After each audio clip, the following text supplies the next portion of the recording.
नुमाइंदे परवेज श्रीनगर से बराह रास्त जुड़ चुके हैं। एंटी एनक्रोचमेंट ड्राइव के हवाले से हुकूमत की तरफ से कुछ इशारे मिल रहे हैं, उसके बारे में तफसील से जानना चाहेंगे परवेज। अब बिल्कुल मुनाज़र, सबसे पहले तो मैं ये बता दूं कि जो जिन लोगों के पास कम तादाद में जो है, कम मकदार में जो है ज़मीन है, उनके लिए बहुत ही बड़ी राहत की बात है ये, क्योंकि जो सरकार है वो अब फिलहाल के लिए जो है जो एंटी एनक्रोचमेंट ड्राइव जो चल रही थी उसको रोकने का उन्होंने मंसूबा बनाया है। ऐसे इशारे सरकार की तरफ से मिल रहे हैं। हालांकि ये भी साफ कर दिया गया है कि ड्राइव को पूरी तरह से रोका नहीं जाएगा। जो बड़े बड़े लैंड माफियाज हैं उनके खिलाफ जो कार्रवाइयां हैं वो लगातार जारी रहेंगी, लेकिन ये बात चली है कि एक पॉलिसी मुर्तब की जाए जिसमें जो छोटे जमीन वाले हैं, जिनके 5-5, 6-6 मलरे पे अपने मकान बनाए हुए हैं, उनके रिगार्डिंग एक पॉलिसी बनाई जाए, उनको कैसे लीगलाइज किया जाए। ये एक बहुत बड़ी राहत की बात हो सकती है ऐसे लैंड ओनर्स के लिए जो छोटे छोटे मकानों पे अपने। दूसरा, जो सरकार अब इसमें एक डिजिटाइजेशन प्रोसेस शुरू कर रही है जिसमें जियो टैगिंग की जाएगी।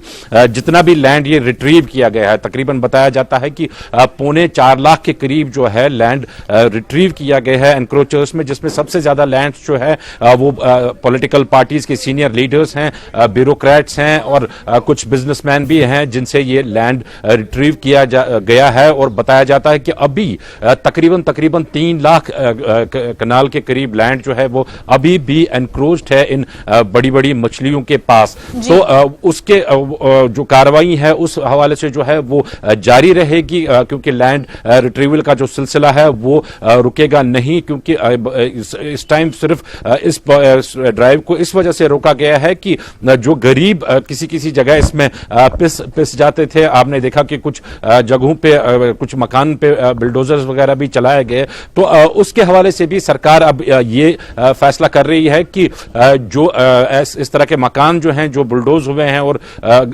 जो गरीब हैं 3-4-5 मलरों पे जो मकान बनाए गए, तो इसकी एक प्रॉपर लिस्ट, एक डिटेल्ड लिस्ट एक बनाई जाएगी और उनको भी देखा जाएगा कि उनको किस तरह से कंपनसेट किया जा सकता है। तो बहुत ही बड़ी राहत की बात है ये।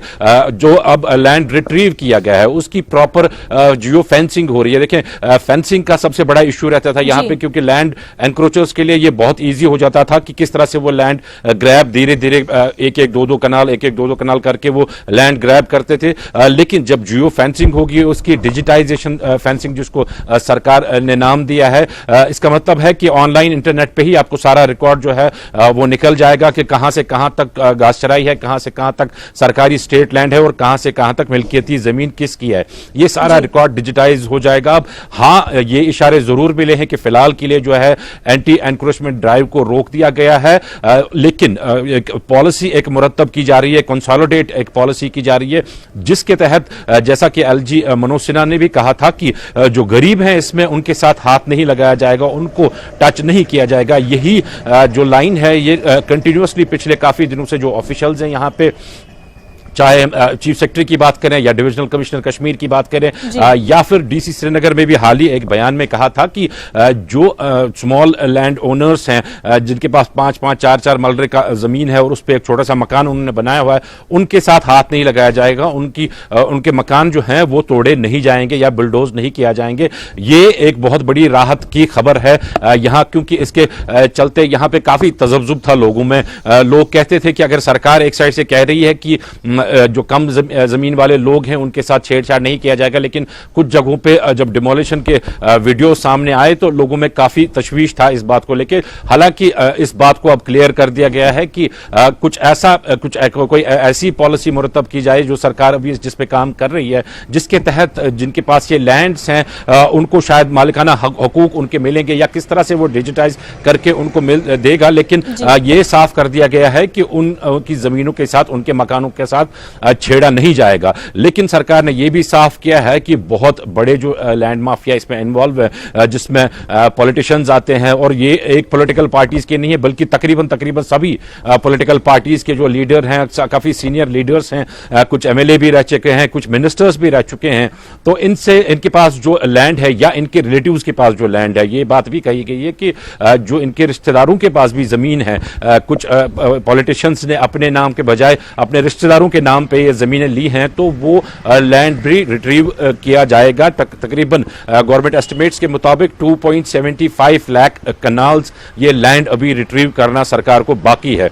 जो लैंड अब रिट्रीव कर दी गई है उसके हवाले से खबर ये आ रही है कि जो डिपार्टमेंट्स है उनको कहा गया है कि वो इन लैंड्स को प्रॉपर यूटिलाइज करे, जिसमें पब्लिक के लिए, पब्लिक की बहबूदी के लिए कदम उठाए जा सकते हैं। प्रपोजल्स बनाए जाएं कि किस जगह पे किस लैंड पे हॉस्पिटल बन सकता है, किस जगह किस लैंड पे स्कूल बन सकता है, किस जगह पे पब्लिक पार्किंग बन सकती है, कार पार्किंग बन सकती है, या किस जगह को ग्राउंड के लिए या स्पोर्ट्स के लिए यूटिलाइज किया जा सकता है।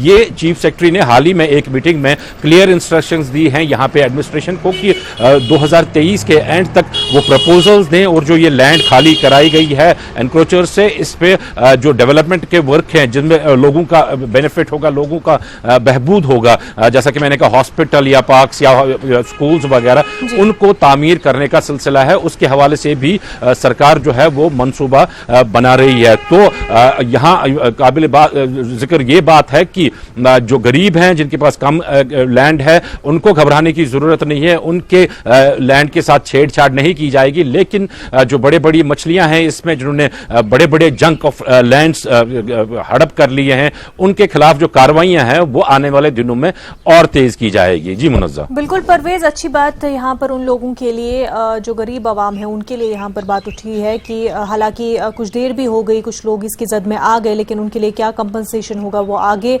पता चलेगा। लेकिन अगर हम फिर अब पॉलिटिकल एस्पेक्ट की इसकी बात करें, क्योंकि बड़ी मछलियों की यहाँ पर बात की जा रही है, उनको उन्होंने जो इसमें मुलविस है उनको उनकी जब बात की जाती है तो पॉलिटिकली लोग जो पॉलिटिकल लीडरान है वो उसको वेंडेटा के तौर पर भी समझ रहे हैं, एक्टिवली इस पर कमेंट करते हुए भी दिखाई दे रहे हैं। ऐसे में मजीद अगर इस पर हम देखें तो क्या पॉलिटिकल रिएक्शंस है, पॉलिटिकल गलियारों में इस पूरे प्रोसेस को किस तरह से देखा जा रहा है? बिल्कुल मुनज़्ज़ा, अगर हम बात अभी की करें तो अभी तक जो यहाँ पे एहतजाज वगैरह हो रहे थे, प्रोटेस्ट वगैरह होते थे, उसमें पॉलिटिकल पार्टीज का बैक भी रहता था। लेकिन साथ में अगर हम बात करें जो आम लोग हैं जिनको खदशात थे अपने ज़मीनों के हवाले से, वो भी उसमें शामिल रहते थे। लेकिन अब जबकि सरकार ने यह साफ कर दिया है कि जो बड़ी मछलियां हैं सिर्फ उनके साथ छेड़ा जाएगा, तो ऐसे में कोई ऐसे में कोई जवाज ही नहीं बनता है कि पॉलिटिकल पार्टीज प्रोटेस्ट के हवाले से कॉल्स दें या सड़कों पर उतर आए। तो ऐसे में सिर्फ जब लैंड माफिया के खिलाफ कार्रवाई की जाएगी तो मुझे लगता है कि जो आम लोग हैं यहाँ पे वो भी बेशक उसका सपोर्ट करेंगे। हालांकि पॉलिटिकल लीडर्स भी यहाँ पे काफी ज्यादा हैं जिनका साफ ये कहना है कि जो लैंड ग्रैबर्स हैं जिन्होंने बड़े बड़े लैंड्स को हथियाया है यहाँ पे, उनके खिलाफ जो है कार्रवाई की जाए, लेकिन गरीबों के खिलाफ जो है एक्शन ना लिया जाए। ये काफी सारे पॉलिटिकल लीडर्स का यहाँ पे मानना है। पीपुल्स कॉन्फ्रेंस के सजाद गनी लोगों से बात हमारी हुई, उनका भी कहना था कि साफ ये कहना था कि जो एनक्रोचर्स हैं उनके खिलाफ कार्रवाई की जाए, लेकिन गरीब इसमें ना पिसे। तो ऐसा नहीं है कि सारे के सारे पॉलिटिकल लीडर्स इसमें इन्वॉल्व है, ये कहना भी मुनासिब नहीं होगा। लेकिन काफी सारे पॉलिटिकल लीडर्स हैं, मैं नाम नहीं लेना चाहूंगा यहाँ पे, लेकिन काफी सारे सीनियर पॉलिटिकल लीडर्स हैं। जैसा कि मैंने कहा कुछ उसमें मिनिस्टर्स भी रहे हैं, कुछ एमएलएज भी रहे हैं, अच्छे जो पोजीशंस पे जो ब्यूरोक्रेट्स हैं वो हैं, उनके बच्चे हैं, उनके रिलेटिव्स हैं, जिन्होंने तकरीबन ये 2.75 लाख जो है 2.75 लाख के करीब जो है लैंड कनाल्स जो हैं वो यहाँ पे हड़प कर लिए हैं यहाँ की। हालांकि जब वो लैंड रिट्रीव होता है तो एक अंदाजा लगाया जा सकता है कि किस तरह से अवामी बहबूद के लिए इस जमीन को यूज किया जा सकता है। इनमें कितने बड़े बड़े हॉस्पिटल्स बन सकते हैं, कितने बड़े स्कूल्स बन सकते हैं, प्ले ग्राउंड्स बन सकते हैं बच्चों के, क्योंकि ये अलग अलग जगहों पे अलग अलग डिस्ट्रिक्ट्स में है।